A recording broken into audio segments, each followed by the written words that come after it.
Hi, my name is Darren Joseph, HCD Tax. And today I want to talk about an item in the news here in Singapore. So, in late August, mid to late August, there was a series of arrests. I believe about 10 individuals have been arrested in connection with money laundering. But this is not unusual. But I think what has really grabbed the headlines is the amount of wealth they seem to possess or be in control of. So, I mean, high priced real estate, vast sums of cash and jewelry and luxury cars, uh, allegedly around a billion, well, Singapore dollars. So clearly, in a jurisdiction as small as Singapore, this has been the topic of conversation almost everywhere you go. And I guess since my circle would be comprised of people who work in financial services, then yeah, it's definitely a hot topic. Now, what I want to talk about is not necessarily the assets they had or whatever, but the fact that the news has pointed out that even though most, if not all, of the 10 individuals were originally from China or Cambodia, but many of them had second passports from CBI nations, so citizen by investment nations that offer citizenship by investment, like Vanuatu, St. Kitts, and Dominica. I think those are the three jurisdictions that issued citizenship to some of these individuals. Now, none of the news reports indicated that there's anything wrong with that, because obviously there isn't. These are legitimate programs. Citizenship by investment in itself is completely legit. There's nothing wrong with it.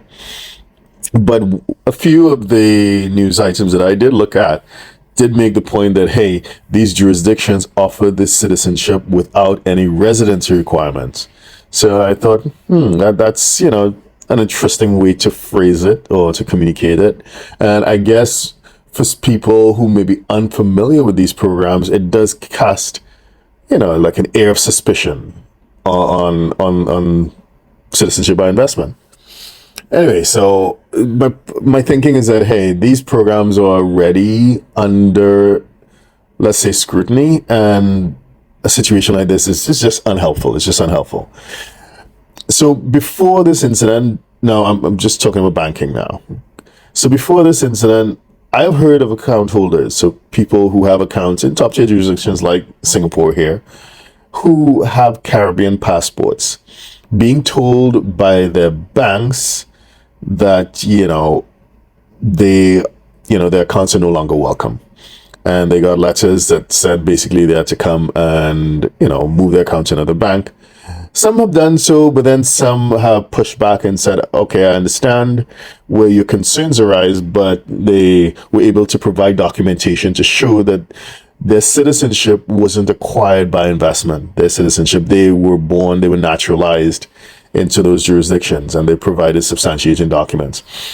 But on the whole, I think banks have been exercising enhanced due diligence when it comes to people who possess citizenship from jurisdictions that offer citizenship by investment. Not all banks, of course. I'm not making any blanket statements. I'm not going to paint with such a broad brush, but there are banks that are exercising enhanced due diligence, which I guess in the face of situations like this high profile incident in Singapore kind of makes sense. So, I mean, don't get me wrong, I'm a huge advocate of having a plan B, and part of having a plan B definitely includes securing second passports, second residencies, and so on. But it seems that if it is that you want to function in a top shelf jurisdiction like Singapore or certain parts of Europe,